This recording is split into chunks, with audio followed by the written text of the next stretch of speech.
সঞ্চিত, ক্রিয়মান, আর হচ্ছে প্রারব্ধ, এরকম বলা হয়। উদাহরণ যেটা দেয় সেটা বললে খুব বোঝা যাবে সুন্দর। যে একজন শিকারী সে শিকার করে থাকে। শিকার করে মানে তার মানে একটু প্রাণী হত্যার জন্য প্রয়োজনীয় হিংসা তো আছে। সে এইখানে তার হাতে ধনুক আছে এবং তুন আছে, সেখানে তীরগুলো রাখা আছে। সে ক্রমশ তীর ছুঁড়ে যাচ্ছে।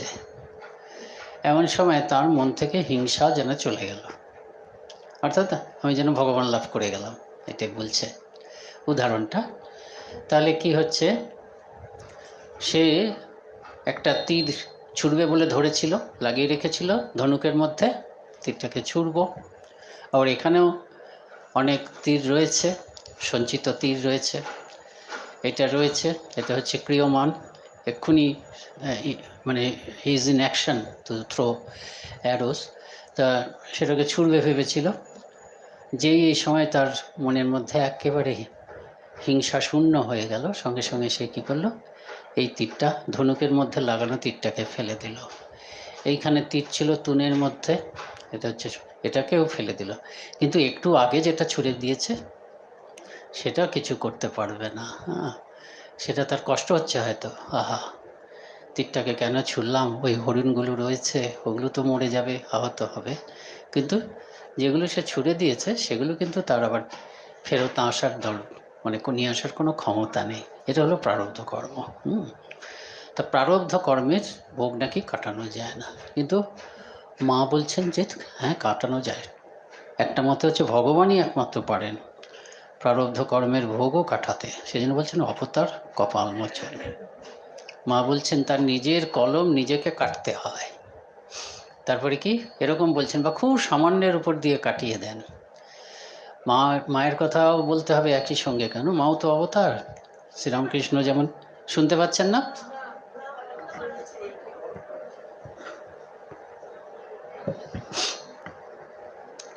এবার শুনতে পাচ্ছেন? আচ্ছা, এবার শুনতে পাচ্ছেন। তা প্রারব্ধ, এটা বললাম, তা প্রারব্ধের ভোগও কিন্তু ভগবান কাটিয়ে দিতে পারেন। এটা তিনি বিধাতা তার বিধি নিজে দূর করতে পারেন। মা বলছেন যে তার নিজের কলম নিজেকে কাটতে হয়। মা বলছেন এরকম কথা, নিজের কলম মানে নিজে একটা জিনিস লিখে দিয়েছেন যে তুমি এখানে যাও ওখানে যাও, তোমার এই শাস্তি হবে। তিনি আবার ওইটা তিনি লিখেছেন, তো তিনি আবার কেটে দিলেন, না ঠিক আছে, মকুফ হয়ে গেল। তা ভগবান এরকম করতে পারেন। তা অবতারই একমাত্র হচ্ছে কপালমোচন। শ্রী মা বলছেন যে তিনি কমিয়েও দিতে পারেন। কীরকম যেন, যে যেখানে হয়তো হাতটা একদম কেটে যাওয়ার কথা ছিল, সেখানে হয়তো একটা ছোট্ট পিন ফুটলো, ছোট্ট একটা কাঁটা ফুটলো। কাজে এটা একমাত্র পারেন হচ্ছেন অবতারই একমাত্র পারেন। তা অবতার পারেন মানে অবতারের যে জীবন ধারণ, মানে অবতার তো কে, অবতার এসেছেন মানে হচ্ছে তিনি স্বয়ং ভগবান, তিনি নরশরীর ধারণ করে এসেছেন। তাকে তো আমরা অবতার বলছি, নরশরীর ধারণ করে অবতার এসেছেন।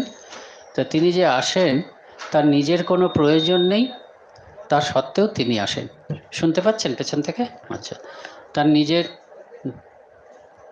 কেউ না বলছেন বোধহয়, নাকি শুনতে পাচ্ছেন সবাই? আচ্ছা, ঠিক আছে, ওরা চেষ্টা করছেন তো, আর কি করা যাবে, না শুনতে পারলে কিছু তো করার নেই। মোটামুটি তারপরে দেখে নেবেন, এই ইউটিউবে সব শুনতে পাচ্ছে। হ্যাঁ, যে জায়গাটা ধরুন শুনতে পাচ্ছেন না, পরে গিয়ে শুনে নেবেন। হ্যাঁ, তারপর দেব, ও এই কথাটা শুনতে পাইনি, এটা না শুনলেও কিছু হতো না, এরকম মনে হতে পারে। ঠিক আছে, যাই হোক, এখন আমার কাজ আমাকে করতে হবে। হ্যাঁ, তা অবতার, গীতাতে ভগবান শঙ্করাচার্য তিনি অবতার যে আসেন, কেন আসেন সেটা বলছেন। বলছে নিজের কোনো প্রয়োজন নেই, তার নিজের কোনো প্রয়োজন না থাকলেও তিনি আসেন। স্বপ্রয়োজনও অভাবে অপি ভূতানুজিঘৃষ্কয়া। স্বপ্রয়োজন অভাবে অপি, তার নিজের কোনো প্রয়োজন নেই, নিজের কোনো প্রয়োজন না থাকা সত্ত্বেও তিনি কেন আসেন? ভূতানু জিঘ্রিষ্কয়া, প্রাণীদেরকে অনুগ্রহ করার একটা অদ্ভুত একটা আকুতি তার মধ্যে কাজ করে, তার জন্য ভেতরটা আনচান করে ওঠে। এটা যখন ভূতানু জিঘ্রিষ্কয়া কথাটা পড়ি তখন আমার সিসি মায়ের একটা কথা মনে পড়ে। ভগবানের অন্তরে কি হয় সে তো আমরা বুঝি না, কিন্তু মা তো ভগবতী, নিশ্চয়ই এরকম হয় যে ভেতরটা একদম আনচান করে। আমি মাঝে মাঝে দয়ায় আত্মহারা হয়ে যাই, মা বলছেন। আমার দয়া যে কার উপরে নেই, প্রাণীটা পর্যন্ত।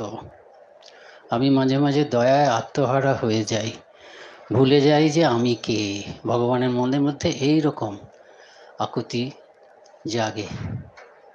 আমরা বোঝা চাপিয়ে দিচ্ছি, আছে না রবীন্দ্রনাথের গান আছে, নিজের ঘাড়ে নিজেই বোঝা চাপাচ্ছি। ভগবানের কোনো প্রয়োজন নেই, ভগবানের কোনো দোষও নেই যে তিনি দেহ ধারণ করবেন। ধর্মের গ্লানি হলে, অধর্মের অভ্যুত্থান হলে তিনি ধর্মপথের মানুষকে মানে উদ্ধার করার জন্য এবং অধর্মের বিনাশায় চ দুষ্কৃতাম, দুষ্কৃতকারীদের বিনাশ করার জন্য। আমরা দেখি যে দুষ্কৃতকারীদের তিনি যেমন এই রাবণ টাবণকে মেরে দিয়েছেন ইত্যাদি ইত্যাদি, দুর্যোধনকে মেরে দিয়েছেন, সেরকমভাবে যে একেবারে নাশ করে দেন সবসময় তা নয়, অন্তত এই যুগে তা নয়। তিনি দুষ্কৃতকারীদের মধ্যে থেকে তিনি দুষ্কৃতকারীদের হীনবল করে দেন, সাধু লোকদেরকে শক্তিশালী করে, অথবা দুষ্কৃতকারীদের অন্তরের পরিবর্তন ঘটিয়ে দেন। এটা আমরা দেখি ভগবান সেই করেন। এগুলি হচ্ছে অবতারের অহেতুকী কৃপা, এটাই হচ্ছে কপালমোচন। প্রত্যেক অবতার তারা দিন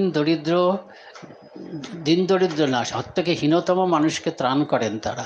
আমরা সব অবতারে পতিত পাবন, অবতার ছাড়া কেউ পতিত পাবন হতে পারে না, অবতারই হতে পারেন পতিত পাবন। আমরা দেখছি চৈতন্যদেব সব থেকে সমাজের সব থেকে খারাপ দুটি লোক, জগাই মাধাইকে ত্রাণ করলেন। যীশুখ্রিস্টকে আমরা দেখছি যে একেবারে পতিত জন, যাদের কথা কেউ ভাবতেই পারে না, যে যাদেরকে সঙ্গে কথা বলা হবে, তিনি তাদেরকে ত্রাণ করছেন। সমাজের সব থেকে অবহেলিত, বা সত্যি মানে যাদের অবহেলিত মানে কি, নিজের দোষ নেই সমাজ তাদের অবহেলা করছেন তা না, সত্যি সত্যি নিজেরও দোষ আছে এবং নিজের দোষ থাকার জন্য সমাজ তাদের অবহেলা করছে, সেরকম মানুষকেও তিনি দান করেছেন। এবং আমরা ঠাকুরের ক্ষেত্রেও তাই দেখি। নিবেদিতা, আমরা নিবেদিতার সম্বন্ধে ভাবি যে তিনি শুধু বোধহয় শ্রীরাম ঠাকুর স্বামীজির সম্বন্ধে বলেছেন, তা না, যা বলেছেন সেই একবার মণিমুক্তার মতন। স্বামীজির সম্বন্ধে তো বলেইছেন, আর তার কথাগুলো হচ্ছে অত্যন্ত গভীর। মায়ের সম্বন্ধেও তিনি বোধহয় 5-6 পাতা হবে যা তিনি মায়ের সম্বন্ধে বলেছেন, কিন্তু এত গভীর। শঙ্করী প্রসাদ বসুর মতে, যে একবার আমার সঙ্গে তার কথা হয়েছিল, তার সঙ্গে আমার কথা হয়েছিল, উনি বলছেন যে কেউ মা মানে ওই পরিমণ্ডলে মাকে দেখেছে, তাদের মধ্যে নিবেদিতার মতন এত গভীর এবং উচ্চতম কথা মায়ের সম্বন্ধে কেউ বলেননি, এবং তার প্রমাণ আছে মাত্র 5-6 পাতা তার মধ্যে। তেমনি ঠাকুরের সম্বন্ধে তিনি খুব অদ্ভুত অদ্ভুত কথা লিখেছেন। তা সেখানে তিনি একটা জায়গায় লিখছেন, in this man's love there was no limitation anywhere. এই যে মানুষটি শ্রীরামকৃষ্ণ, এর ভালোবাসাতে যেন কোনো সীমা পরিসীমা ছিল না। তারপরে his longing was for a whole world. তিনি সবসময় তার প্রাণের আকাঙ্ক্ষা ছিল একটি পরিপূর্ণ নিটোল সুন্দর জগৎ হবে। কীরকম, কোনটা তার মাপকাঠি, যে একটা নিখুঁত জগৎ হবে। শ্রীরামকৃষ্ণের ঈপ্সিত বা অভীপ্সিত জগৎটা কীরকম নিখুঁত হবে, সেই নিখুঁত হওয়ার বৈশিষ্ট্যটা কী? বৈশিষ্ট্যটা হচ্ছে কি, from which not a single individual, even the most insignificant, will be excluded. এই হচ্ছে তার কথা। শ্রীরামকৃষ্ণের মানে শ্রীরামকৃষ্ণ মনে মনে যে জগৎটাকে চাইতেন, তার শ্রীরামকৃষ্ণের জগৎ বলে তিনি, আমার জগৎ বলে শ্রীরামকৃষ্ণ যেটাকে যেন মনে করতেন, সেই জগৎটার বৈশিষ্ট্যই হচ্ছে এই, পৃথিবীর কোনো মানুষ সেখান থেকে বাদ যাবে না। এমনকি অত্যন্ত নগণ্য মানুষ, অত্যন্ত পতিত, অত্যন্ত পাপী মানুষ, সেও ওখান থেকে বাদ যাবে না। আচণ্ডাল অপ্রতিহতরত প্রেম প্রবাহ, এই শ্রীরামকৃষ্ণের ভালোবাসার প্রবাহ স্বামীজির রচনা, যে সে অপ্রতিহত গতিতে প্রবাহিত হয়ে চলেছে এবং চণ্ডাল পর্যন্ত, সব থেকে যেতে নিম্ন, সমাজের নিম্ন, তার কর্মের দ্বারা নিম্ন, কৃতকর্মের দ্বারাই নিম্ন, এরকমও পর্যন্ত কেউ তার প্রেম থেকে মানে প্রেম থেকে বঞ্চিত হবে না, প্রেমের ভাগ সবাই পাবে। তা অবতার তিনি এরকম হয়। তা মা বলছেন দয়া আত্মহারা হয়ে যায়, সে আনচান করে ওঠা। এই উদাহরণটা আমার ওইটা মনে হয়, রাধু রাধু মা তো ঠাকুরের তো শরীর চলে গেছে, আর মারবার ধরে মনে হচ্ছে যে আমিও চলে যাই। এখন আমরা অনেক সময় এরকম মনে হয় মায়ের কথাটা শুনে, যে আমার মনে হলে চলে যাব। তো ঠাকুর দেখাতেন যে যোগমায়া, একে নিয়ে থাকো, তারপর রাধু ইত্যাদি। তো মনে হয় যেন ঠাকুরের দেহত্যাগের পরেই রাধু এসে গেল, তা নয়। ঠাকুরের দেহত্যাগ হচ্ছে 1886 খ্রিস্টাব্দে। তার কত বছর পরে রাধুর জন্ম হচ্ছে বলুন তো দেখি? 14 বছর, লং 14 ইয়ার্স। হ্যাঁ, এই যে 14 বছর, এই 14 বছর মাকে এই পৃথিবীর সঙ্গে জড়িয়ে রাখা, ঠাকুরকে অনেক কাঠখড় পোড়াতে হয়েছে। ঠাকুর চিন্তিত ছিলেন এবং বারবার চেষ্টা করছেন যে কীভাবে মাকে আটকে রাখা যায়। একটা পার্মানেন্ট ব্যবস্থা না করলে তো যুগাবতারের তো লীলা, এবার যুগাবতার যা দেখাতে এসছেন, যে কার্টুনে এসছেন, তিনি তো করে গেছেন স্থূল শরীরে, সূক্ষ্ম শরীরেও প্রিয়মান, কিন্তু স্থূল শরীরে তো দেখাতে হবে, নাহলে তো যুগাবতারের লীলা তো কমপ্লিট হবে না, যে জন্য এনেছেন। এবং মানে এন্টায়ার মানে প্ল্যান তো এই মাথায় রয়েছে মানে শ্রীরামকৃষ্ণের। এই যে কী যে পরিকল্পনাটা, এ তো স্বামীজি তার হাতের যেন পুতুল খেলছেন, মাও যেন তার হাতে খেলছেন। সমস্ত প্ল্যানটা তো তার মনে রয়েছে, এবং তার মনেও ছিল না সমস্ত প্ল্যানটা, তিনিও তার কাছে পরিষ্কার ছিল না। কবে পরিষ্কার হলো? যখন ষোড়শী পূজা হয়ে গেল। ষোড়শী পূজা হয়ে যাওয়ার পরেই জগৎজননী তাকে বলে দিলেন যে তুমি অবতার, তুমি সাধারণ খুব একটা অ্যাডভান্সড পর্যায়ের মানে সাধক বা সিদ্ধ পুরুষ নও, খুব উচ্চকোটির সিদ্ধ পুরুষ বা তুমি সাধক, খুব উচ্চ পর্যায়ের সাধক, অবশ্যই উচ্চ পর্যায়ের, কিন্তু তোমার উচ্চতার কোনো খেয়েই পাওয়া যায় না, তুমি এদের পর্যায়েও আসতে পারছো না, তুমি হচ্ছে আসলে অবতার। ওই ষোড়শী পুজোর পরে তিনি তখন বুঝলেন। তার আগে পর্যন্ত তিনি নিজেকে দেখে বিস্মিত হতেন, নিজেকে নিজে বুঝতে পারতেন না। এই অবতারের এরকম হয় যে নিজেকে বুঝতে পারে না। সিসি মায়েরও হয়েছিল, সিসি মাও তো অবতার। সিসি মা বেশ সরলভাবে বলছেন যে আমাকে লোকে মাঝে মাঝে বলে ভগবতী, আমার মনে হয় আমি বোধহয় তাই বা হব, নাহলে আমার জীবনে এরকম যা যা অদ্ভুত ঘটনা ঘটেছে এরকম বলছে, বোধহয় মনে থাকে না, মনে রাখেন না। মনে রাখলে কি হবে? মনে রাখলে না আমাদের কাছে আমাদের মতন হয়ে আসতে পারবেন না। একদিন রাসবিহারী মহারাজকে সরাসরি মা বলেছিলেন, মা তো অনেক দিন ছিলেন, সেই জন্য মায়ের সঙ্গে আরও বেশি আলোচনা করা গেছে। মায়ের জীবনের দ্বারা, কথার দ্বারা এই অবতারের রহস্য আরও বেশি প্রকাশিত হয়েছে। ঠাকুর কথামৃতে বলে গেছেন রহস্য, কিন্তু মায়ের দ্বারা। মাকে জিজ্ঞেস করছে আপনাদের কি নিজেদের স্বরূপ সবসময় মনে না থাকে না? রাসবিহারী মা জিজ্ঞেস, না মনে থাকে না। তাহলে কি এসব কাজকর্ম করা চলে? তারপরে যখন মাঝে মাঝে মনে পড়ে, তখন মনে হয় কি করছি এরকম। তো আমরা কি করে বুঝবো? তা যাই হোক, তা মায়ের কথাটা বলছি যে ঠাকুর ওই তখন বুঝলেন যে তিনি অবতার হওয়ার পরে গোটা প্ল্যানটা তার মাঝখান মধ্যে এলো, যে এইবার যে তিনি এসেছেন কি করতে হবে, তাতে নরেনের কি ভূমিকা, শিশি মায়ের কি ভূমিকা, এগুলো তার পরিষ্কার হলো। যার জন্য তিনি শিশিমাকে বলছেন তোমাকেও করতে হবে। মা বলছেন আমি মেয়ে মানুষ কী করবো, আমার থেকে ঢের বেশি করতে হবে। ওই পিঁপড়ের সার ঢেলে দিচ্ছেন। তা সেই জন্য ঠাকুর এত আগুতি করছেন। তো তা রাধু ঠাকুর খুব চেষ্টা করলেন মা যাতে থাকেন, না মা না থাকলে তো কিছু হবে না, মানে বাকিটা তো পরিপূর্ণ হবে না লীলার, শ্রীরামকৃষ্ণ লীলার বাকি অংশটা পরিপূর্ণ হবে না। সেই জন্য নানাভাবে ওই একে দীক্ষা দাও, আমি দীক্ষা দিইনি। তারপর নরেন যাচ্ছে, দেখালেন যে ঠাকুরের লীলার কি তাৎপর্য। নরেন গঙ্গা জলে মিশে না, ঠাকুর গঙ্গা জলে মিশে গেলেন, আর নরেন জয়রাম কৃষ্ণ বলে সেই জল চারপাশে ছড়িয়ে দিলেন, এবং হাজার হাজার মানুষ সেই কৃপাতে হয়ে গেলেন, উদ্ধার পেয়ে গেলেন। এসব দেখে শ্রীরামকৃষ্ণ লীলাটাকে গেঁথে দিচ্ছেন যে এই লীলাটা পরিপুষ্ট করার জন্য তোমাকে থাকতে হবে, ইত্যাদি ইত্যাদি। সব কিছু হচ্ছে, নরেনের এত বড় সাফল্য, সব কিছু তিনি দেখছেন।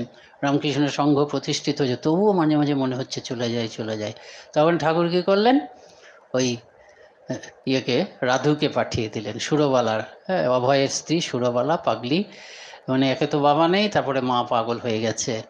তা এসে গেছেন, তখনও বুঝতে পারছেন না মা। তখনও হয়নি। একদিন দেখলেন রাধুর তখন হয়তো 1-1.5 বছর বয়স, কি হামাগুড়ি দিতে শিখেছে মানে কি 1 বছর হয়তো হবে টাকে নাকি 1-1.5 বছর বয়স হবে। তা পেছনে পেছনে মায়ের পেছনে পেছনে মা মানে হচ্ছে ওর নিজের মা, সুরবালা পাগলি। আর সুরবালা তো পাগলি, সে হাতের মধ্যে কি একটা মাদুর টাদুর নিয়ে হাঁটছে, কোনো দিকে খেয়াল নেই। আর বাচ্চাটা হামাগুড়ি দিতে দিতে কাঁদতে কাঁদতে পেছন পেছন চলে যায়। হঠাৎ মায়ের বুকের ভেতরটা আনচান করে উঠল, যে বাবা নেই, মা ওই পাগল, একে আমি যদি না দেখি কে দেখবে। এই যে ভূতানু জিঘ্রিস খায়া, হ্যাঁ, স্বপ্রয়োজন অভাবী, এইরকম ভগবানের মনে এইরকম একটা করুণা হয় যে আমরা নিজেরাই নিজেদের পাপের বোঝাকে বাড়িয়ে তুলেছি। হ্যাঁ, ভগবানের কিছু দোষ নেই। রবীন্দ্রনাথের গান আছে না, তুমি যত ভার দিয়েছ আমাকে সকলই হয়েছে সোজা, আমি যতবার জমিয়ে তুলেছি সকলই হয়েছে বোঝা। এরকম বোঝা, এত বোঝা যে নিজেই আর বোঝা টানতে পারছি না। ওই ঠাকুর একবার দেখেছিলেন একটা দৃষ্টান্ত, যে একজন অনেক কাঠ টাঠ ইয়ে করেছে, এত বেশি কাঠ, গরিব মানুষ, ওই কাঠ বিক্রি করেই হয় জ্বালানি বলে, এত বেশি কাঠ কেটেছে যে সেই কাঠের বোঝাটা নিজে তুলতে পারছে না, যতবার তুলতে চায় পড়ে যায়। হবেই তো, তার ওজনের থেকেও বেশি। ওটা অন্য দৃষ্টান্ত। ঠাকুরের সঙ্গে সঙ্গে সমাধিস্থ হয়ে গেলে কী ভেবে, যে তিনি মানুষটির দিকে, কাঠুরেটির দিকে তাকিয়ে দেখছেন ভেতরে পূর্ণ জ্ঞান, আর বাইরে দেখছেন একেবারে জাগতিক বিষয়ে অজ্ঞান, যে এই বোঝা তুমি তুলতে পারবে না, কারণ এটার ওজন তোমার থেকেও বেশি, তুমিই করেছো কিন্তু তোমার থেকেও বেশি বোঝা চাপিয়ে ফেলেছো। এটা অন্য দৃষ্টান্ত, কিন্তু জগতের ঘটনাটা ঠিক এরকমই ঘটে যখন অবতার আসেন। আমরা ওই নিজে বোঝা করেছি, বোঝাটার ভার আর বইতে পারছি না, আমার থেকেও বেশি ওজন করে ফেলেছি অন্যায়ের বোঝা। সমষ্টিগত মানবজাতি তাদের কৃত ভুল কাজের বোঝাটাকে এত বাড়িয়ে তুলেছে যে সমষ্টিগত মানবজাতি সমবেত চেষ্টা করেও সেই বোঝা বহন করে বা বোঝাটিকে দ্রবীভূত করার তার সামর্থ্য নেই।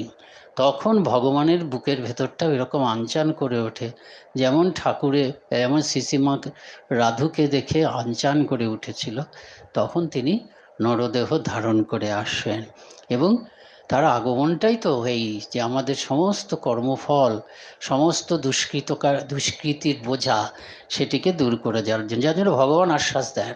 এই যে গীতাতে এত আশ্বাস, গীতাতে যিনি বলেছেন, কথামৃততেও তিনিই বলেছেন, প্রেমেশানন্দজি মহারাজের কাছে একজন এসে বলছেন, সে হঠাৎ গীতা পড়েছে, গীতা পড়ে বলছে কথামৃতের সঙ্গে খুব মিল। প্রেমেশানন্দ একদম সরল কথায় বললেন, মানে তার ভেতর থেকে স্বতঃস্ফূর্তভাবে বেরোলো যে মিল তো হবেই, যিনি গীতা বলেছেন তিনি যে কথামৃত বলছেন, একই লোক। আমি আরেক জায়গায় গিয়ে কথা বলছি, কিছুটা তো মিল হবে, যেটা অন্য প্রসঙ্গে বললেও তেমনি আর কি। যিনি কথামৃত গীতা বলেছেন তিনি তো কথামৃত বলেছেন, সেই জন্য গীতা জুড়ে ভগবান ছাড়া আর কেউ এরকম আশ্বাস দিতে পারেন না। ভগবান কত কি আশ্বাস দিচ্ছেন, গীতা আপনারা পড়েছেন, অপিচে সুদূরাচার ভজতে মাম অনন্য ভাগ সাধুরেব সমন্তব্য সম্যক ব্যবস্থিত হিসা, বলছেন না, অপিচে সুদূরাচার, অত্যন্ত সুদূরাচার। সে যদি ভজতে মাম অনন্য ভাগ, খুব পাপ করেছে, কিন্তু আজকের থেকে সে ভজতে মাম অনন্য ভাগ, আজকের থেকে সে যাত্রা করলো, কাল পর্যন্ত পাপী, অত্যন্ত সুদূরাচার। দুরাচার শুধু নয়, সুদূরাচার, অত্যন্ত অন্যায় কার্যকলাপ করে এসছে, ধরুন এই 25 তারিখ পর্যন্ত, 25শে মার্চ 2023 পর্যন্ত।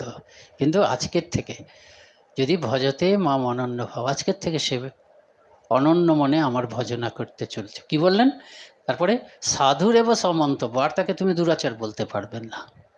ওই যে বললাম না, his longing was for a whole world from which even an insignificant being must not be excluded. বলছেন না যে ভগবানের যে জগৎ, ভগবানের আকাঙ্ক্ষিত জগৎ হচ্ছে এটাই, যার মধ্যে থেকে ইভিন এ মোস্ট ইনসিগনিফিকেন্ট বিইং, এটা অত্যন্ত তুচ্ছ নগণ্য পাপী, সেও ওই জগৎ থেকে, জগতের বহির্ভূত কখনো হবে না। আজকের থেকে আমাকে অনন্য ভাগ হয়ে আমাকে ডাকছে, কাজেই তোমরা কিন্তু তাকে সাধুই ভাববে, সৎ ভাববে, আর দুরাচার বলবে না। অ্যাকচুয়ালি হি ইজ সুদূরাচার, মানে অত্যন্ত পাপী সে, কিন্তু তার সত্ত্বেও যেহেতু আমাকে ডাকতে শুরু করেছে, আজকের থেকে তাকে কিন্তু সাধুর এব সম্বন্ধ, সাধুই তাকে ভাবতে হবে। তারপরে কি বলছেন আরও আশ্বাস, ক্ষিপ্রম ভবতি ধর্মাত্মা শাশ্বত শান্তি নিগচ্ছতি। সম্যক ব্যবস্থিত বলছিল কেন? কেন তার সংকল্পটা শুভ হয়ে গেছে, ভেতরে পেছনে পাপের বোঝা, কাল পর্যন্ত সে অন্যায় করে এসছে, কাজেই পাপের বোঝা তো রয়েছে, কিন্তু আজকের থেকে তার শুভ সংকল্প শুরু হয়েছে, সে সাধুই হতে চাচ্ছে, সে ভক্ত হতে চাচ্ছে। কাজেই শুভ সংকল্প যখন শুরু হয়েছে, এ হচ্ছে ভগবানের দৃষ্টি আর মানুষের দৃষ্টির তফাৎ। সে কাকে যেন বলেছিলেন, নিরঞ্জন মহারাজকে বলেছিলেন না, দেখ তুই তুই যে অনেকগুলো কথা বলেছিলেন যে ভূত, ওর খুব ভূতের চর্চা করতেন, যে ভূত ভূত করলে তুই ভূত হয়ে যাবি, আর ভগবান ভগবান করলে ভগবান হয়ে যাবি, কি হবি? তাহলে তো ভগবান হয় ভালো, ঠিক কথাই। তারপরে বলছেন যে দেখ তুই যদি মানুষের 100টা উপকার করে একটা অপকার করিস, মানুষ ওই একটা অপকার মনে রাখবে, 100টা ভুলে যাবে। আর ভগবানের কি জানিস, তুই হয়তো 100 বার, এইটা হচ্ছে প্রমাণ, ও পিছে সুদারাচরা, 100টা কাজ করেছিস যেগুলো ভগবানের অনভিপ্রেত, তারপরে তুই একটা কাজ করলি যেটি ভগবান, মানে ভগবানের প্রিয় কাজ, ভগবানকে তুই 100টা ভুলে যাবে। এই শ্লোকটা দেখুন তার প্রমাণ, যে অপিচে সুদূরাচারও ভজতে মামানো, কাল পর্যন্ত সুদূরাচার ছিল, আজকের থেকে সে অন্য পথে চলবে বলে একদম দৃঢ় সংকল্প করেছে। তুমি সাধুই ভাববে। কেউ যদি প্রশ্ন করে যে কেন সাধু ভাববো, কাল পর্যন্ত কোনো তো প্রমাণ পাইনি, এখন আগে সাধু হোক, আগে সৎ হোক, মহারাজ ভগবান কিন্তু তাদের মুখ বন্ধ করে দিচ্ছেন এই বলে সম্যক ব্যবস্থিত হিসা, কারণ তার সংকল্পটা ওই সাধু সংকল্প হয়ে গেছে। ভগবান সংকল্পটা দিয়ে দেখেন, ভগবান ওই কাজগুলো দিয়ে দেখছেন। এত ভগবানের মানে মানে মানে কি বলবো, ক্ষমাশীলতা, এই ঠাকুর যা বলছেন ভগবান একদম। তারপরে কি বলছেন, ক্ষিপ্রম ভবতি ধর্মাত্মা শাশ্বত শান্তি, শাশ্বত শান্তি নিগচ্ছতি কৌন্তেয় প্রতিজানিহি। এই প্রতিজানিহি কথাটা খুব গুরুত্বপূর্ণ। সে তখন কি করবে, এই যে সম্যক ব্যবস্থিত, এবার কি ক্ষিপ্রম ভবতি ধর্ম, অত্যন্ত তাড়াতাড়ি সে ধার্মিক হয়ে যাবে, এত দ্রুত গতিতে সে এগোবে। ভগবান তার প্রতি কৃপাদৃষ্টি রেখেছেন। শাশ্বত শান্তি নিগচ্ছতি, সে একদম চিরকালের জন্য শান্তি পাবে, ভগবান লাভের শান্তি, ভগবানকে ভালোবাসার শান্তি, সেটা সে লাভ করবে। কৌন্তেয়, কৌন্তে মানে অর্জুন, প্রতিজানিহি বলছেন, প্রতিজানি মানে নিশ্চিতভাবে প্রতিজ্ঞা করো। এটার ব্যাখ্যা হচ্ছে কি, তুমি নিশ্চিতভাবে প্রতিজ্ঞা করো মানে কি, তুমি জানো যে এই কথাটা আমার সত্যি, জানার পরে তুমি এবার সবাইকে বলো। এটা ভগবান চাচ্ছেন যে আমি যে সবাইকে গ্রহণ করার জন্য অপেক্ষা করে আছি, ভগবান চাচ্ছেন সকলের কাছে এই সুসমাচার পৌঁছে যাক। এই তো কমল মোচন, এই কৃপা, অহেতুক কৃপা সিন্ধু তাকে বলে, অহেতুক দয়া সিন্ধু। অহেতুক দয়া সিন্ধু একমাত্র ভগবান হতে পারেন, তিনি একমাত্র পারেন এইভাবে কর্মফলকে ইয়ে করে দিতে, সবাইকে উদ্ধার করতে পারে। কোনতেও প্রতিজানিহি, তুমি সবাইকে প্রতিজ্ঞা করো, নিশ্চিতভাবে জানো এবং সবাইকে বলো কি, নমে ভক্ত প্রণশ্যতি, আমার ভক্ত কখনো বিনাশ হবে না, বিধির সাধ্য নেই আমার সন্তানকে রসাতলে ফেলে, বলছেন না শ্রীশ্রীমা। এটা পাগলা টাইপের ভক্ত, মায়ের দীক্ষিত, মন্ত্রতন্ত্র জপ করেছে, করে বলছে কিছু হচ্ছে না, আর আমার মন্ত্র আমার কাছে রেখে কি লাভ, তোমাকে তোমাকে আমি দিয়ে দিচ্ছি, এরকম দেওয়া যায় না। মা বারবার ধরে বোঝালেন, কিন্তু পাগল তো, সে সান্ত্বনা লাভ করছে না, মাকে বলতেই হবে যে হ্যাঁ আমি মন্ত্রটা ফিরিয়ে নিলাম। কি তার মাথায় হয়েছে যে মাকে রেহাই দিতে চায়, যেন এরকম একটা ভাব, যে মা দায়িত্ব দিয়েছিল, আমার দ্বারা কিছু হচ্ছে না, মায়ের মন্ত্রটা মাকে ফেরত দিয়ে মাকে যেন আমি রিলিফ করে দেবো, এরকম একটা প্রেরণা হচ্ছে। মাকে ভালোবাসে, আসলে ভালো তো বাসবেই, মায়ের নিজে গুণেই মাকে ভালোবাসে সবাই, আমাদের গুণে আমরা মাকে ভালোবাসি না। তা যাই হোক, তা এই করেছে যখন, মা আর কী করে, মা তো সবসময় সন্তানকে খুশি করার চেষ্টা করছেন, তাই এরকম টেম্পোরারিলি সেই মোমেন্টে ওই পাগলাকে যা সন্তুষ্ট করার জন্য মা বলছে ঠিক আছে তবে তাই দাও। তো সে বোধহয় জপের মালাটা দিয়ে দিল না কি করলো, দিয়েই তার মনে হচ্ছে হ্যাঁ মা আমি কি ভুল করলাম, আমি কি তবে রসাতলে গেলাম। ওই যে ঠাকুর বলছেন না, জাত সাপের লেজে পা পড়েছে, জাত সাপের পায়ে কি লেজে পা পড়েছে, ঠিক সেরকম। তার মানে হচ্ছে কি, এটাই তো জাত সাপের। সেই ঘটনাটা কি ছিল, সব সন্তানগুলো মরে যাবে বলেছিলেন, সবগুলোই কি মরে যাবে? এখানে হচ্ছে কি, যিনি জননী হয়ে মানে গণ্ডি ভাঙা চিরকালের জননী হয়ে এসছেন, যে বারবার ধরে সন্তানের অমঙ্গল শুনতে পাচ্ছেন, কাজে ওখানেও একেবারে জাত সাপের লেজে পা পড়েছিল। ঠাকুর ঠিক বুঝেছেন, ঠাট্টার ছলে বললেও একেবারে ঠিক বুঝেছেন যে সন্তানের অমঙ্গল মায়ের কাছে বারবার ধরে বলা যাবে না, চিরন্তন জননী। তেমনি এখানেও তাই, যে আমি কি রসাতলে গেলাম, সন্তানকে এই মাতৃরূপ ধারণ করে আপামর জনসাধারণকে একেবারে মোক্ষ পদবীতে নিয়ে যাওয়ার, মোক্ষ মার্গ তো বটেই, মোক্ষ মার্গের শেষ লক্ষ্যে চরম গন্তব্যস্থলে নিয়ে যাওয়ার জন্যই তো তিনি অবতার হয়ে এসছেন। এরকম অদ্ভুত অবতার তো কেউ কখনো দেখেনি, সারদা দেবী রূপী অবতার। সেই জন্য সঙ্গে সঙ্গে কি বললেন, একেবারে তীব্র কণ্ঠে, কি আমার ছেলে হয়ে তুমি রসাতলে যাবে? বিধির সাধ্য নেই আমার ছেলেদের সন্তানকে রসাতলে ফেলে। এই হচ্ছে কপাল মোচন। বিধি, বিধি মানে যিনি কর্মফল বিধান করেন। বিধি মানে বিচারক, ভগবানই বিচারক। তিনি বসে বিচার করছেন, করেন না তা নয়, তার রাজ্যে অবিচার নেই, জন্ম জন্মান্তর ধরে তার বিচার চলে। সেই জন্য আমরা যেহেতু শুধু এই জন্মটা দেখি, সেই জন্য অনেক সময় আমরা ভগবানের বিচারের মধ্যে আমরা যেন ভাবি যে তার পক্ষপাত বা কোনো যেন অর্থ নেই, অর্থশূন্যতা দেখি না।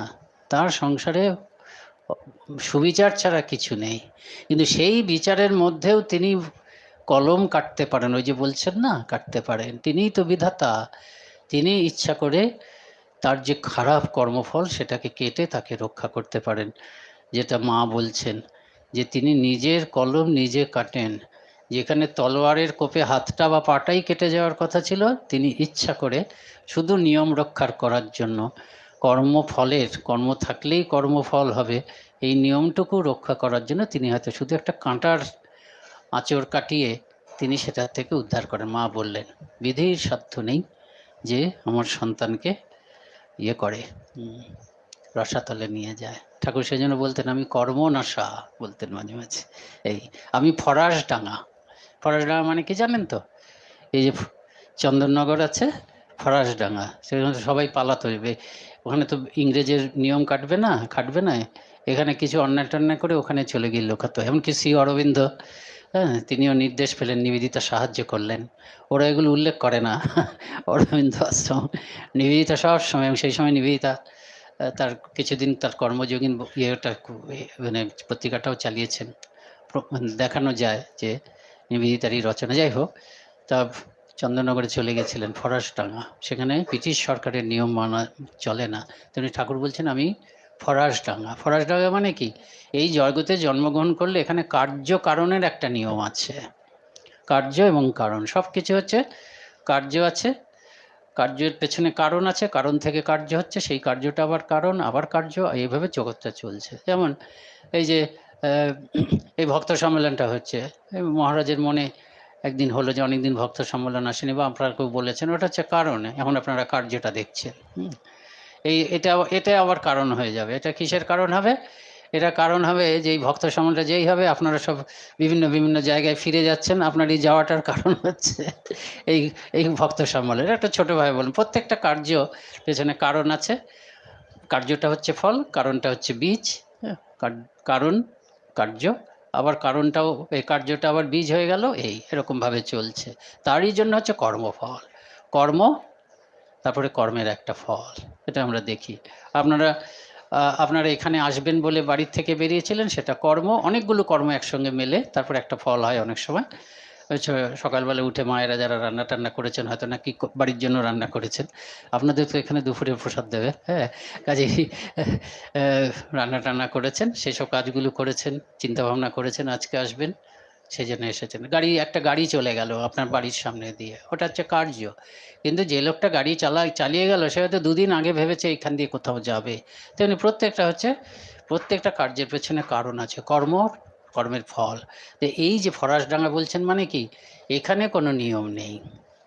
ঠাকুর বলছেন আমি ইচ্ছা করলে তোমার অশুভ কর্মের ফলটাকে নীল করে দিতে পারি, শূন্য করে দিতে পারি, একমাত্র তিনিই পারেন, এই বিশ্বাস রাখতে হবে। এটা কিন্তু লাইসেন্স নয়, এটা লাইসেন্স নয় নির্বিচার কর্ম করার, এটা হচ্ছে ভরসা। আমি আমার বিচার করে করব, বিচারের ভীষণ দাম আছে। ঠাকুর, মা, স্বামীজি, সমস্ত অবতার পুরুষ, তারা বিচারের উপরে খুব জোর দিচ্ছেন, কিন্তু বিচারের সঙ্গে সঙ্গে হচ্ছে বিশ্বাস চাই। আমি একটু ঠিক করেছি, এই যে এই ধরনের কথা বকলমা আমরা শুনি তো, গীতাতে বলছেন না শেষে, আমি গিরিশ ঘোষকে যে বকলম সেটা পড়ব। সর্বধর্মান পরিত্যাজ্য মামেকম শরণম ব্রজ, জানেন তো? এটা গীতার একদম শেষ অধ্যায়ে বলছেন, বোধহয় 68 নম্বর শ্লোক 18 অধ্যায়। সর্বধর্মান পরিত্যাজ্য মামেকম শরণম ব্রজ অহং ত্বং সর্ব পাপেভ্য মোক্ষয়িষ্যামি মা শুচ। এই অবতারই বকল, এই হচ্ছে বকলমা নিচ্ছেন। শুধু অর্জুনের নয়, সবাইকার, আমরা যারা পারবো বকলমা নেওয়ার জন্য কি হয়, ভগবান বলছে তুমি আমার উপর ভরসা করো, আমি সব নিয়ে নিচ্ছি। ওই ভরসাটা করতে হবে। যার জন্য গিরিশ ঘোষ পরবর্তীকালে বলছে কি কঠিন, আমরা ভাবছিলাম যে বকলমা নেওয়াটা খুব সহজ। এটা দেখুন, তা কি বলছে, সর্বধর্মান পরিত্যাজ্য। সর্বধর্ম মানে কি, ধর্ম কথাটা মানে হচ্ছে পাপ পুণ্য। এটা হিন্দু ধর্ম খ্রিস্ট ধর্ম তা নয়, কোনো ধর্মপথে যাবো না তা নয়। এখানে সংস্কৃত শব্দগুলো বিভিন্ন কনটেক্সটে বিভিন্নভাবে, এটা হচ্ছে পাপ পুণ্য। আমরা তো সারা জীবনে বুঝি বা না বুঝি আমরা বহু কাজ করেছি যেগুলো ভালো কাজ, আর আমরা বুঝি বা না বুঝি বহু কাজ করেছি সেগুলো হয়তো অতটা ভালো কাজ নয়। ভালো কাজেরও নানা রকম স্তর আছে। যেমন একটা ছেলে ডুবে যাচ্ছে, আপনি ঝাঁপিয়ে পড়ে তাকে বাঁচালেন, সেটা একটা অতি উত্তম ভালো কাজ। আবার একজন ক্ষুধার্ত হয়ে এসেছে, ক্ষুধার্ত না, বেশি ক্ষুধার্ত না, একটু তৃষ্ণার্ত হয়ে এসছে, গরমের মধ্যে এসছে, হ্যাঁ, আপনি তাকে একটু ঠান্ডা জল দিলেন, সে বলে ওরে বাবা আমার গলাটা একদম শুকিয়ে গেছিল। হ্যাঁ, দুটোই ভালো কাজ, কিন্তু এই ভদ্রলোক বা ভদ্রমহিলা এক গ্লাস জল না পেলে এক্ষুনি মারা যেত না। কিন্তু ওখানে আপনি প্রাণ বাঁচিয়ে দিয়েছেন একেবারে। আপনি যদি পুকুরে ঝাঁপ না দিতেন, নিজের জীবন বিপন্ন করে, তাহলে ওই বাচ্চাটি বা ছেলেটি বাঁচত না। কাজে ভালো কাজেরও যেমন তরতম আছে, মন্দ কাজেরও তরতম আছে। আপনি একজনকে থাপ্পড় মেরেছেন, একটা মন্দ কাজ। আবার আপনি একজনের একদম সম্পত্তিটা নিয়ে নিয়েছে, সে জানতে পারেনি। এই আজকে আমার কাছে একটা এসছে, আজকাল তো আসে মোবাইলে, আপনারাও সতর্ক হবেন, যে বলছে, সতর্ক করছে যে কোনো জায়গায় গিয়ে, পাবলিক প্লেসে গিয়ে আপনি মোবাইল রিচার্জ করবেন না। রিচার্জ করলে কি হবে, আপনি দেখবেন যে এরকম কার্ড নাকি 18 লক্ষ টাকা চলে গেছে। এটা একটা সাংঘাতিক মন্দ কাজ। একজনকে থাপ্পড় মারা সেটা মন্দ কাজ, কিন্তু এই যে যারা করছে মন্দ কাজ। কাজে ভালো মন্দের একটা প্রকার ভেদ আছে। তাই যে বলছেন সর্বধর্মান পরিত্যাজ্য, বলছেন সমস্ত এই যে তোমার মন্দ কাজ ভালো কাজের যে ফল হয়েছে, অর্থাৎ পাপ এবং পুণ্য হয়েছে নানা পর্যায়ের, সমস্ত কিছু তুমি পরিত্যাজ্য। পরিত্যাজ্য মানে এগুলো তুমি আমাকে দিয়ে দাও, এগুলো আমাকে দিয়ে দাও, ভগবান বলছেন। দীক্ষার সময় আমাদের শিশি মা বা ঠাকুর, তোমার সমস্ত পাপ একটা কিছু দিয়ে বলো যে আমার পাপ পুণ্য সব তোমাকে দিলাম। এইভাবে ওরা পাপ নিয়ে নিতেন। স্বামীজি সেই জন্য শিশি মায়ের কাছে প্রণাম করতে গেছেন, কেউ বোধহয় বিজ্ঞান মহারাজ না কেউ গেছেন, কুমুদ বন্ধু সেনের স্মৃতি কথায় আছে, যে মাকে প্রণাম করা শেখাতেন, যে তুমি প্রণাম করছো, মায়ের পা স্পর্শ করো না, স্বামীজি বলে দিচ্ছেন। ওরাই তো বুঝতে পারতেন, তখন যারা বেঁচে আছে তার মধ্যে স্বামীজি সব থেকে উঁচু, কাজেই স্বামীজি সব থেকে বেশি বুঝতে পারছেন। তখন মহাপুরুষ মাস্টার বলতেন যে আমরা কেউ বুঝতে পারিনি, ঠাকুর বুঝেছিলেন আর স্বামীজি কিছুটা বুঝেছিলেন। তাহলে আমরা অন্যরা হচ্ছে ওর কথায় বিশ্বাস করে বুঝেছেন। তো স্বামীজি কি বলছেন, যে প্রণাম করতে গেছে, বলছেন যে পদস্পর্শ করো না। উনি এত করুণায় দ্রবীভূত হয়ে সবসময় অবস্থান করছেন, যেই তুমি পা স্পর্শ করবেন উনি তোমার সমস্ত পাপ গ্রহণ করবেন, কাউকে বুঝতে দেবেন না। এই হচ্ছে অবতার, কপাল মোচন, তিনি পারেন। এই ভরসা থাকবে, পাপ করার লাইসেন্স নয়, মন্দ কর্ম করার লাইসেন্স নয়, কিন্তু এই ভরসা রেখে আমরা তাদের মুখের দিকে চেয়ে এগোবো। ভগবান সেই ভরসা দিচ্ছেন, এটাই বকলমা। ওই যে একই অবতার তো একই ভগবান, গিরিশ ঘোষের বকলমা যিনি নিয়েছেন তিনি অর্জুনের বকলমাও নিচ্ছেন। সর্বধর্মান পরিত্যাজ্য, তোমার সমস্ত পাপ টাপ ইত্যাদি যা কিছু মন্দ কাজ ভালো সব আমাকে দিয়ে দাও। মাম একম শরণম ব্রজ, আমাকে মাত্র আমার শরণাগত হও।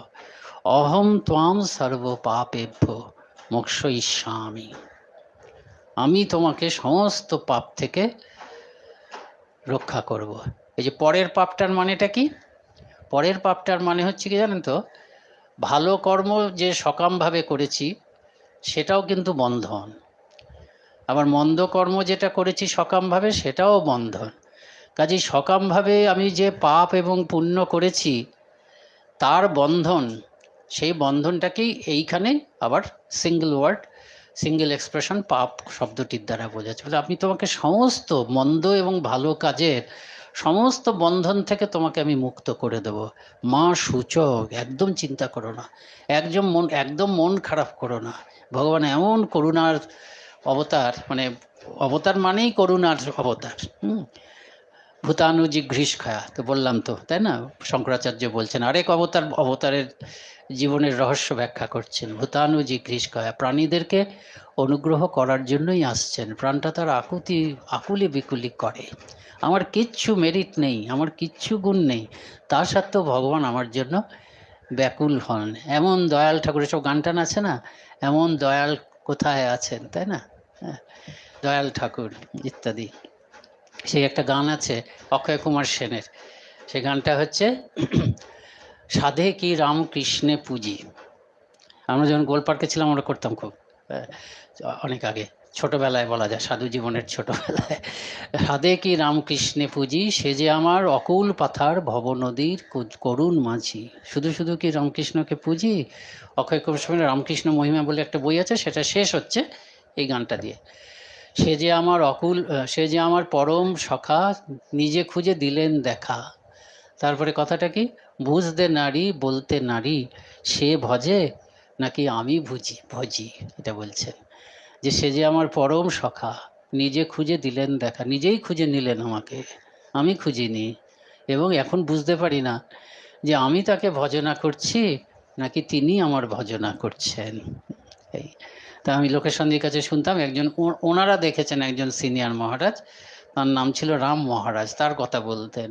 তা সেই রাম মহারাজ অনেক বৃদ্ধ হয়ে গেছেন, অসুস্থ, যেমন হয়, মানে খুব বেশি অসুখ না, কিন্তু মানে এজ রিলেটেড কিছু অসুখ। তা সবাই জিজ্ঞেস করতো, তো এরাও জিজ্ঞেস করতেন, তো জিজ্ঞেস করেছেন মহারাজ কেমন আছেন। উনি বোধহয় বারাণসী টারাণসী কোথাও থাকতেন। কেমন আছেন, বলে খুব ভালো আছি, সারা জীবনটাই জানো তো খুব ভালো কেটে গেল। আমি বলছি তাই নাকি মহারাজ? হ্যাঁ। বলে এমন একজন সেবককে পেয়েছিলাম যে সারা জীবন ভালো কেটে গেল। তো এরা ভাবছে অল্প বয়স্ক, কে মহারাজ, কাকে, কোনো মহারাজ টরাজ ভেবেছেন বা কোনো কর্মী টর্মী ভেবেছেন, পেড ওয়ার্কার? বলে শ্রীরামকৃষ্ণ। বলে এমন সেবককে পেয়েছি, ওই বুঝতে নারী বলতে নারী, সে ভজে কি আমি ভজি। এই হচ্ছে অবতার, কপাল মোচন। তা আমি যখন সাধু হয়েছি ব্রহ্মচারী, আমাকে আমার কথাটা ওইটা মনে লেগে গেছে, আমি মনের মধ্যে ঢুকে গেছে, সেজন্য আমি বলেছি হয়তো আপনাদের কাছে নিশ্চয়। এরকম জিজ্ঞেস করেছিলাম আমি সরলভাবে, যে ঠাকুর কি রক্ষা করেন? তা তিনি আমাকে একটা উত্তর দিয়েছিলেন, আমার থেকে বছর 10 বড় হবে, চলে গেছেন এখন। বলে রক্ষা করেন না, আবার ছাতা মাথায় ধরে রক্ষা করেন। এরকম বলেছেন, ছাতা মাথায় ধরে রক্ষা করেন। তিনি বলছেন নিশ্চয়ই অনুভব করেছেন, এবং এইটাই তো অক্ষয় কুমার সেন বলছেন, বুঝতে নারী বলতে নারী, সে ভজে কি আমি ভজি।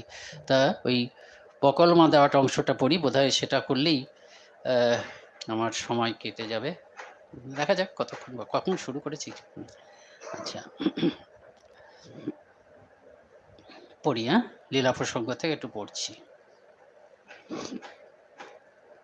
যা কোথায় গেল, একটু লীলা প্রসঙ্গের কথাটাই পড়ছি পুরো। হ্যাঁ,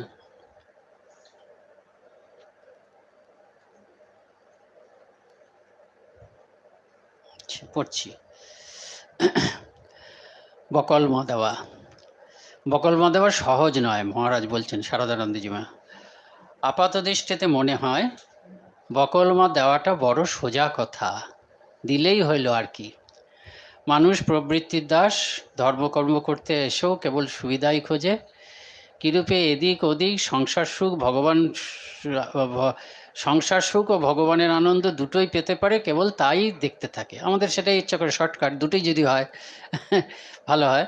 তারপরে সংসারের ভোগ সুখগুলোকে এত মধুর, এত ভালো বলে মনে হয়, সেগুলোকে ছাড়তে গেলে মনে হবে যেন 10 দিক শূন্য হয়ে গেছে।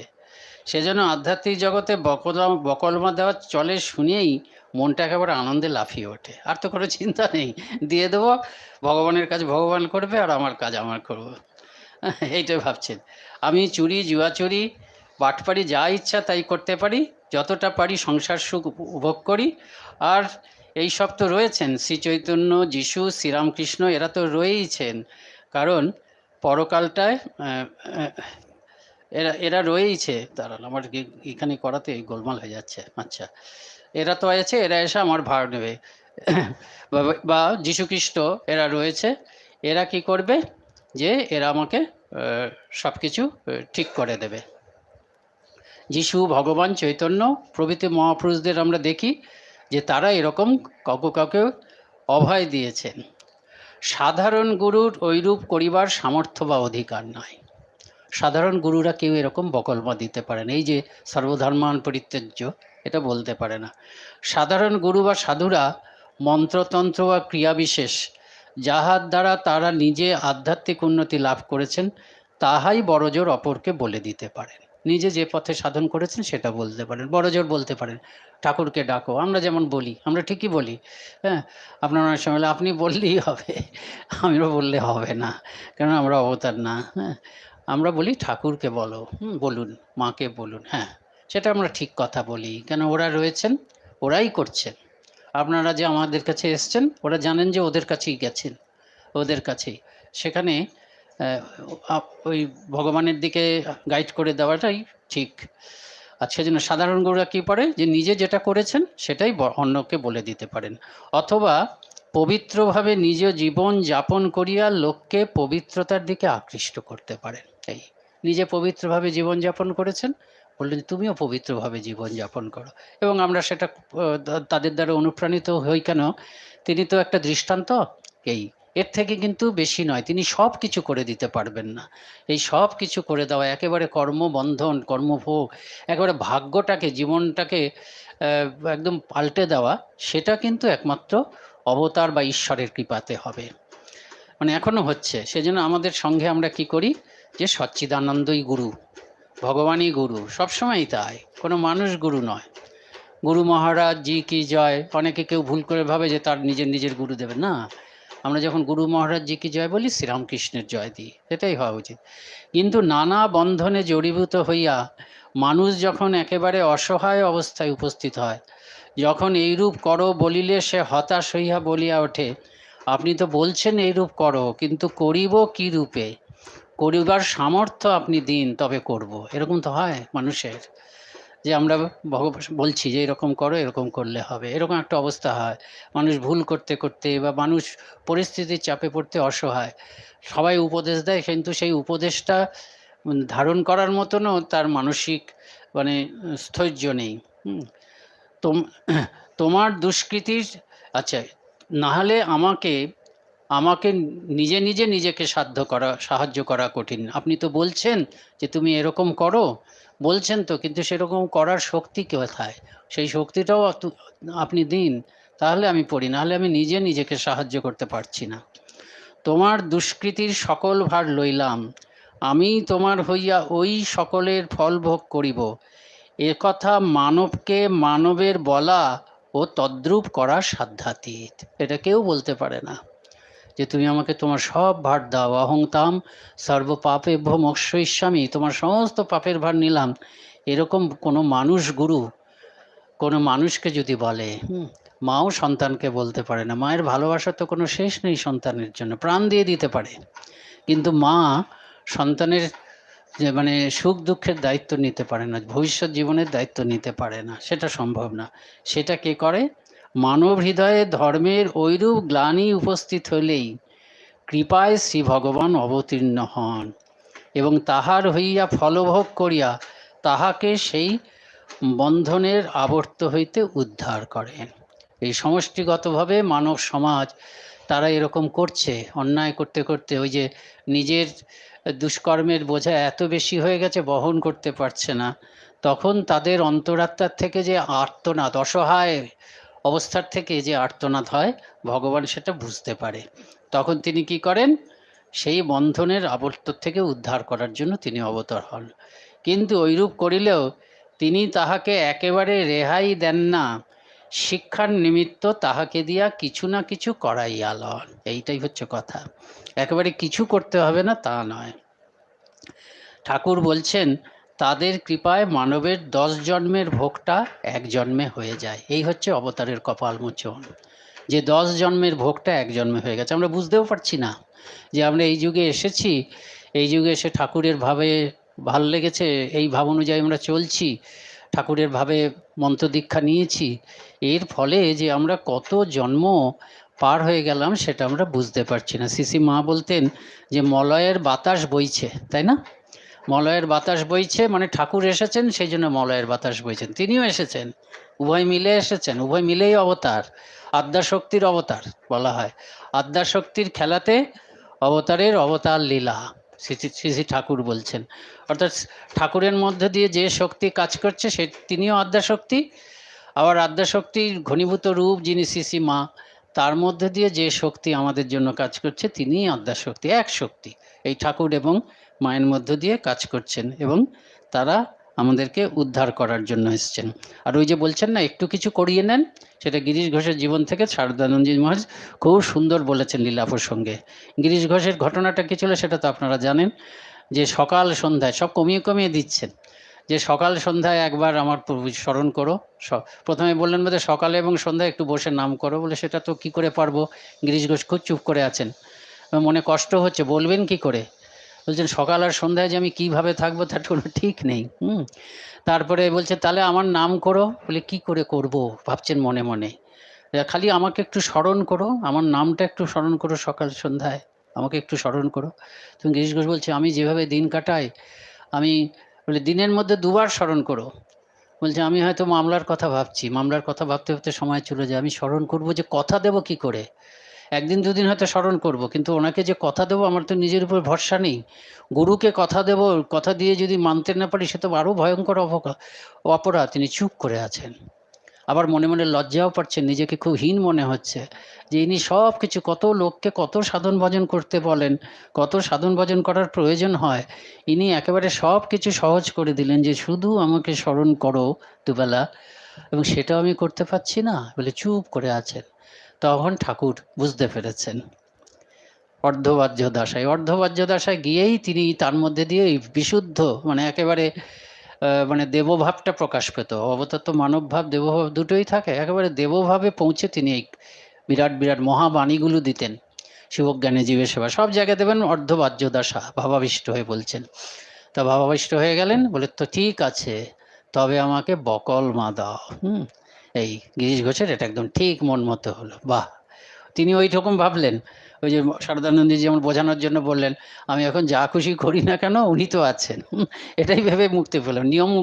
নিয়ম কানুনগুলোকে, এইসব এত জব করতে এগুলোকে বাঘের মতন মনে হয়। গিরিশ ঘোষ বলছেন যাক বাবা নিয়ম কানুন আর মানতে হবে না, আমি একেবারে মুক্ত হয়ে গেলাম, এরকম ভাবছেন। তারপরে বলছেন তিনি তো ভক্ত, পাঁচশিকে পাঁচ আনা বিশ্বাস, বকলমা দেওয়ার মধ্যে যে এত কিছু আছে এ তো কখনো বুঝিনি, এ তো কখনো বুঝিনি। যে এখন কি হচ্ছে যে প্রত্যেকটা পদক্ষেপ, প্রত্যেকটা কথা, প্রত্যেকটা চিন্তা বকল মারমা তার উপরে সব ভার দিয়ে দিয়েছি। যেমন বাচ্চা ছেলের ভার নেয়, হ্যাঁ, বাচ্চা ছেলে কিছুই জানে না, সম্পত্তি দেখাশোনা করছে সাবালক একজন, তেমনি প্রত্যেকটা চিন্তা করছি, প্রত্যেকটা ইয়ে করছি, আমাকে ভাবতে হচ্ছে যে আমি এটা তার উপরে নির্ভর করে তাকে স্মরণ করে এই চিন্তাটা করছি। তো পুত্র মারা গেছে, কি সাংঘাতিক শোক, কিন্তু শোক যে করবেন, বলছেন শোক করার কি আমার অধিকার আছে? আমার তো শোক করারও অধিকার নেই, আমি তো সব ভার দিয়ে দিয়েছি ঠাকুরের উপর। তার মানে ঠাকুরই আমার হয়ে যদি শোক ভোগ করতে হয় ভোগ করবেন। এইরকমভাবে গিরিশ ঘোষ, এরা সব গিরিশ ঘোষ দেখেছেন, তিনি বলছেন দেখো যে বকলমা দেওয়া মানে হচ্ছে সম্পূর্ণ শরণাগত থাকা সব সময়। আগে তো যদি আমি, উনি যা বলেছিলেন সকালে একবার জপ করো, বিকালে একবার কিছুক্ষণ করো, দুবেলা করে পারতাম। এখন তো সারা দিন অনুক্ষণ তার স্মরণ মনন করতে হচ্ছে। এই হচ্ছে একদম সাধনার সর্বোচ্চ অবস্থা। তা এই হচ্ছে বকলমা। তা কয়েকটা ঘটনা বলি। আরেকটা মনে রাখতে হবে, এই যে কপাল মোচন ঠাকুর বলছেন, ইনি শুধু ইন্ডিভিজুয়াল, আমরা শুধু শুধু এক একজন ভক্ত তাদের জীবনটাকে আধ্যাত্মিকতার মণ্ডিত করে দেওয়ার জন্য আসেননি। আমাদের অশুভ আধ্যাত্মিকতা বিরোধী সংস্কারগুলোকে তিনি দূর করে দিচ্ছেন, দূর করে আমাদেরকে ভক্ত বানিয়ে দিচ্ছেন বা আমাদেরকে সাধক বানিয়ে দিচ্ছেন। এই হচ্ছে ভগবানের কপালমোচন। ভগবান এটা করেন, তিনি গোটা মানব জাতিকে আধ্যাত্মিকতায় মণ্ডিত করার জন্য এসেছেন। মহাপুরুষ মহারাজ বলছেন যে আমরা যোগের ভাষায় বলি, একটা মানুষ যখন এগিয়ে যাচ্ছে ভগবানের দিকে তখন তার কুণ্ডলিনীটা ক্রমশ জাগতে শুরু করে। কুণ্ডলিনী ক্রমশ জাগতে শুরু করে, যোগের ভাষা বা তন্ত্রের ভাষা কুণ্ডলিনী। তেমনি ঠাকুর এসেছিলেন, মহাপুরুষ মহারাজ বলছেন, গোটা জগতের ব্রহ্ম কুণ্ডলিনীকে জাগিয়ে দেওয়ার জন্য। গোটা জগৎটাকে আধ্যাত্মিকতায় মণ্ডিত করার জন্য। এরকম আগে কখনো আসেনি। আগেও তো অবতার এসেছে, কই তো হয়নি, কিন্তু আগে এত শক্তি নিয়ে অবতার আসেনি। ওই যে বললাম না, ষোড়শী পূজার পরে ঠাকুর বুঝতে পারলেন যে তিনি অবতার, তখন তিনি দুটো জিনিস প্রধানত বুঝলেন, অনেকগুলো বুঝলেন। তার মধ্যে দুটোর মধ্যে একটা কি, এই যে সব ধর্ম সত্য, এই কথাটা পৃথিবীতে কখনো প্রচারিত হয়নি। কেউ উপলব্ধি করেছে, একম সৎ বিপ্রা বহুদা বদন্তি আছে, সত্যগুলো তো সব আছে বিভিন্ন জায়গায়, কিন্তু সেই সত্যের আচরণ, ব্যাপকভাবে প্রচারণ সেই সত্যের, যাতে মানুষ ব্যাপকভাবে এটাকে সত্য ধরে আচরণ করে, এটি পৃথিবীতে কিছু কখনো হয়নি। এই যত মত তত পথ, সব ধর্ম সত্য, এইটি জগৎকে দেওয়া, এটি হচ্ছে ঠাকুরের জন্য নির্দিষ্ট ছিল, এটি তার প্রধান কাজ। আরেকটি কি দেখলেন, যে তার মধ্যে যে আধ্যাত্মিক শক্তির মানে সঞ্চার হয়েছে, সঞ্চয় ঘটেছে, তার মধ্যে যে আধ্যাত্মিক শক্তি জমেছে, সেটা হচ্ছে অদৃষ্ট পূর্ব আধ্যাত্মিক শক্তি। প্রতিটি অবতারই বিরাট আধ্যাত্মিক শক্তি নিয়ে আসে, কিন্তু তিনি এবার যে আধ্যাত্মিক শক্তি নিয়ে এসছেন, বলছেন, শব্দটা ব্যবহার করছেন শারদানন্দজি মহারাজ, যে অদৃষ্ট পূর্ব, আগে কখনো এত আধ্যাত্মিক শক্তি আসেনি। কাজে এইবার একটা নতুন মানব সভ্যতাও তৈরি হবে, গোটা জগতের ব্রহ্মকুণ্ডলিনী জাগ্রত হবে।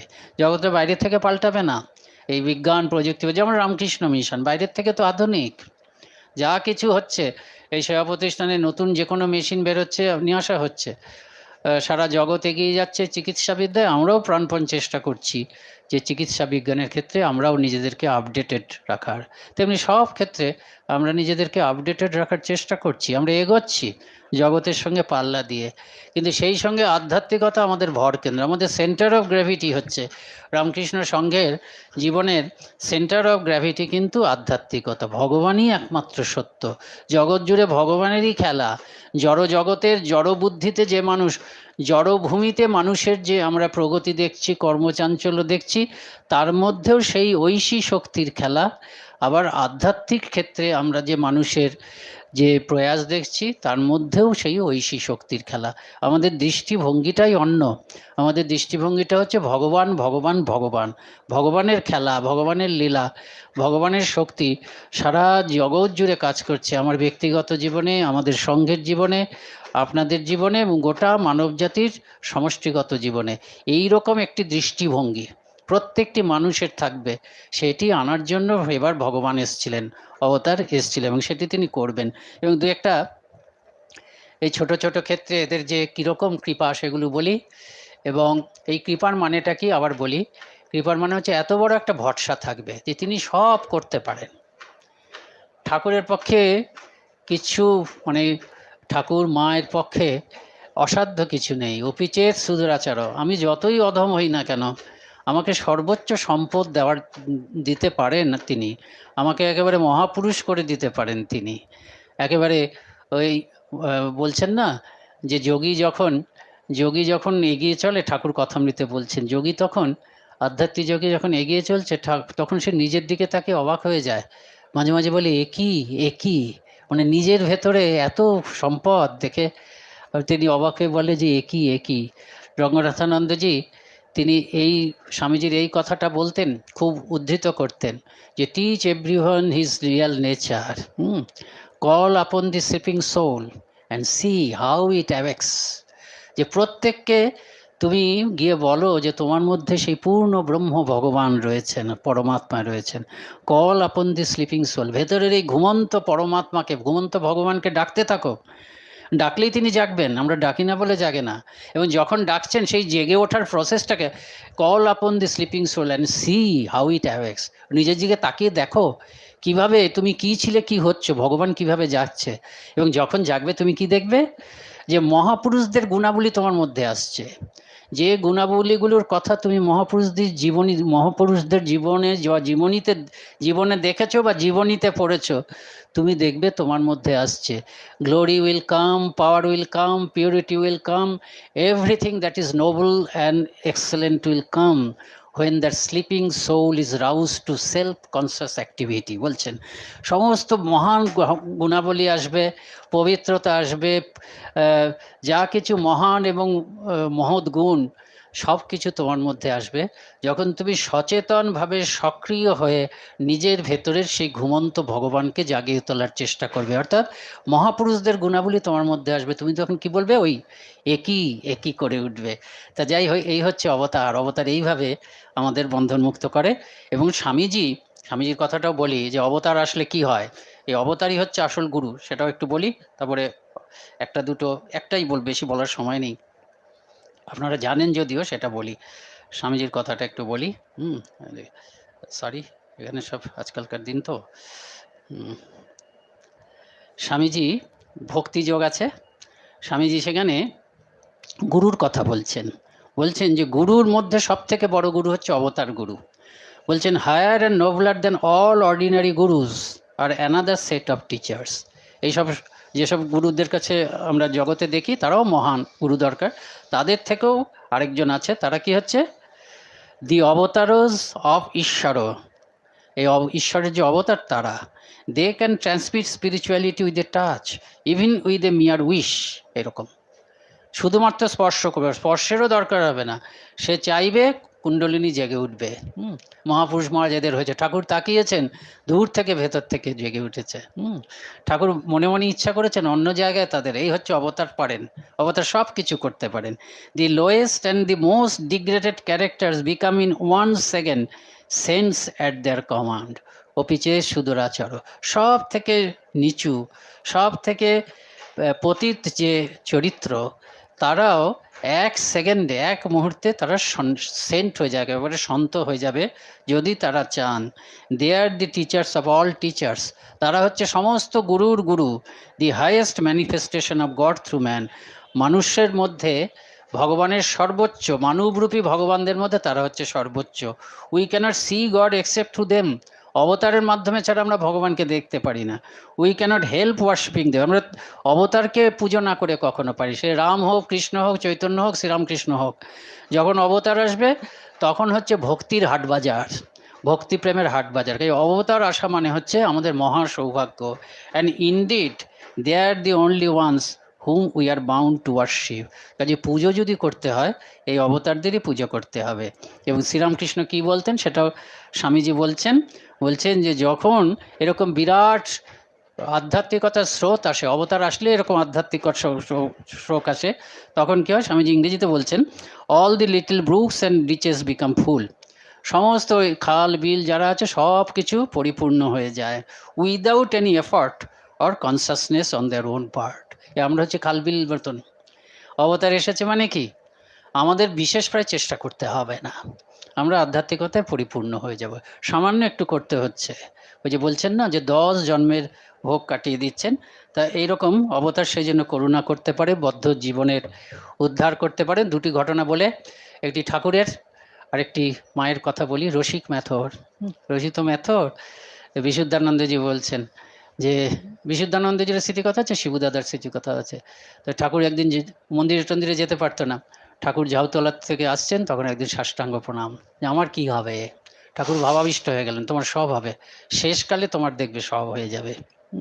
তা শেষকালটা কি হলো, এমনি ভক্ত ছিল রসিক, ভগবানের নাম করতো, গঙ্গার তীরে তাকে সূর্যের দিকে তাকে মন্ত্র জপ করতো। ঠাকুর বলতেন দেখ রসিক কিন্তু ব্যাথর হলেও ভক্ত। তো শেষকাল যখন হচ্ছে তখন রসিক বলছে যে আমি আজকে চলে যাব, বাড়ির লোককে বলে দিয়েছে। বাড়ির লোককে বলে দিয়েছে আমি চলে যাব, আমাকে ওই গঙ্গার তীরে নিয়ে যা, গঙ্গার তীরে মাদুরটা ইয়ে করে ওখানটা রাখ। বলে গঙ্গার তীরেই তো, দক্ষিণেশ্বর মানে গঙ্গার তীরেই বাড়ি। তা বাড়ির লোক ভাবছে যে জ্বর হয়েছে, বিকার হচ্ছে, ওর কথা শোনেনি। তখন রসিক উঠতে পারে না, সে হ্যাঁচড়াতে একদম মাদুরটাকে নিয়ে গিয়ে গঙ্গার ওইখানটায় রাখলো, উঠোনের কাছেই বোধহয় গঙ্গা রাখলো। আর বলেছিল যে গঙ্গা জলের ইয়েটা দিবি আর জপের মালাটা দিবি। তারা তখন গঙ্গা জলের যে বোতলটা বা কমণ্ডলুটা সেটা দিল আর জপের মালা দিল। যে এই করতে করতে জপ করতে ও বাবা তুমি এসেছো হঠাৎ, বাবা তো কথা দিয়েছিলেন, তাই তো, তুমি কি না এসে পাঠো, তুমি তো বলেছো, বলে এরকম হাতটা তুললো, চলে গেল। এই হচ্ছে ঠাকুরের কৃপা। হ্যাঁ, আর মায়ের কৃপা কি, মায়ের কৃপা হচ্ছে ওই যে মন্ত্র দিচ্ছেন, যে প্রতিদিনই আপন মনে বলছেন, কই আজকে তো কেউ এলো না, তুমি যে বলেছিলে আমাকে রোজই কাউকে না কাউকে করতে হবে, মানে কাউকে না কাউকে উদ্ধার করতে হবে। মা বলে দিয়েছিলেন যে আমি যাদেরকে মন্ত্র দিয়েছি সকলের শেষ জন্ম, এখন না হোক দেহান্তের সময় বুঝতে পারবে, ঠাকুর আসবে, এটা নিজের কথা বলতেন না অত, আসবে। তবে সদ্য যদি শান্তি চাও তবে কিন্তু জপ ধ্যান করতে হবে, সাধন ভজন করতে হবে। তুমি 50 বছর বাঁচবে, 50 বছরটাই তুমি ভালো জীবন একটা ভগবতভাবে ঠাকুরকে ভালোবেসে আনন্দ করে কাটাবে, সেটা একটা জিনিস। আর 50 বছর একেবারে সাধারণ লোকের সঙ্গে, অভক্ত লোকের সঙ্গে তোমার কোথাও তফাৎ নেই, এভাবে কাটলো, দুটোর মধ্যে দুটো তফাৎ আছে। কিন্তু যাই হোক, পথটা তুমি যেভাবে কাটাও না কেন এই 50 বছর, শেষকালে তোমাদের মুক্তি হবেই, এ হচ্ছে মায়ের কথা। তা মা বলছেন, মা আকুতি ছিল যেন স্বগত একটির মতন এরকম প্রতিদিন একদিন মানে বলতেন, শুনেছে অন্যেরা, যে তুমি যে বলেছিলে আমাকে রোজই কাউকে না কাউকে করতে হবে, অর্থাৎ কাউকে না কাউকে এভাবে দীক্ষা দিয়ে একেবারে মুক্ত করে দিতে হবে।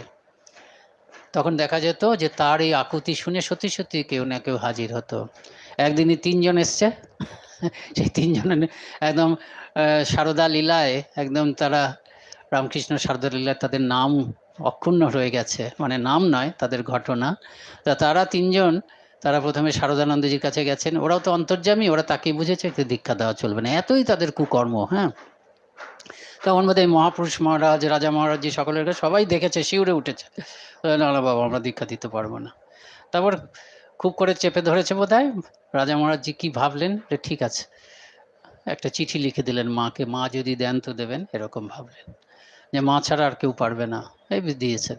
তারা এসছে মায়ের কাছে, আর মাও মানে তাদের এমনই ক্ষমতা যে মাও তাদের দেখে রাজা মহারাজজি চিঠি ভরে মা স্বাগতোক্তি করছেন, ছেলে বিদেশ থেকে কত ভালো ভালো জিনিস পাঠায়, আর রাখাল কিনা আমার জন্য এই জিনিস পাঠালে, মানে কি সাংঘাতিক তারা। তারপরে বলছেন ঠিক আছে, শরীরটা তো যাবেই, যতদিন আছি দিই তার নাম দিয়ে, তারপর তাদেরকে দীক্ষা দিয়ে দিলেন। তা দীক্ষা দিয়ে দিলেন, তারা তো কিছু বোঝেননি যে কত বড় তারা, যে সমস্ত মহাপুরুষের হৃৎকম্প সৃষ্টি করেছিলেন, মাকেও যে মায়েরও মনে, স্বয়ং আদ্যাশক্তির মনেও হৃৎকম্প সৃষ্টি করার মতন ক্ষমতা তাদের আছে, তারা এসব সম্বন্ধে ওয়াকিবহাল নয়। তারা আনন্দ করে আবার বেলুর মাঠে গিয়ে খবর দিচ্ছেন। সেদিনকে বোধহয় যতদূর মনে হচ্ছে রাজা মহারাজজি আছেন, মহাপুরুষ মহারাজজি আছেন, বাবুরাম মহারাজজি আছেন, গিয়ে আনন্দ করে খবর দিলেন। সঙ্গে সঙ্গে রাজা মহারাজজি বাবুরাম মহারাজের দিকে, বাবুরামদা শুনলে এই বীজ যদি আমরা নিতাম ভস্য হয়ে যেতাম, জয় মহাশক্তি মা, জয় শক্তি মা, যার জন্য বাবুরাম মহারাজজি চিঠিতে ওরকম লিখেছেন। তোমরা বুঝতে পারছো না কি বিরাট মহাশক্তি, তোমরা সীতা দেবী, রাধারানী, বিষ্ণুপ্রিয়ার কথা শুনেছ, মা যে সবাইকে ছাড়িয়ে কোথায় উঠে বসে আছেন, প্রতিনিয়ত সমাধি হচ্ছে, কাউকে জানতে দেয় না, যে বিষ নিজেরা হজম করতে পারছি না চালান করে দিচ্ছি, মা সব হজম করে নিচ্ছেন, অবতারই একমাত্র পারেন হজম করতে। যেন মা বলতেন ঠাকুরকে শুধু রসগোল্লা খেতে এসেছিলেন, পাপি তাপিতের ভার আমরা নেব না তো কে নেবে, ওই জন্যই তো আমাদের আশা, আমাদের মানে অবতারের আশা। ঠিক আছে, জয় ঠাকুর, জয় মা, জয় স্বামীজি, জয় রাজা মহারাজজি, পার্শ্বদবৃন্দ, মাস্টারমশাই, সবাইকে প্রণাম। সুধী দর্শক মণ্ডলী, গীতোক্ত অবতারবাদ তত্ত্বকে মহারাজ একেবারে সহজ সরল ভাষায় ঠাকুর, মা এবং মহাপুরুষদের লীলা চিত্তনের মাধ্যমে আমাদেরকে একদম ভক্তি প্রেমের রজ্জুতে বেঁধে দিলেন। তাই আমাদের মনে হয় তাই তো প্রভু হেথায় এলে নেমে, তোমারই প্রেম ভক্ত প্রাণের প্রেমে। আসুন আমরা সকলেই মিলে হাত তুলে মহারাজকে মুহুর্মুহু প্রণাম জানাই এবং রামকৃষ্ণ মঠ কথামৃত ভবনের তরফ থেকে অসংখ্য কৃতজ্ঞতা জানাই। ঠিক আছে, আপনাদের পক্ষে যদি সম্ভব হয় মহারাজের একটা 125 স্মরণে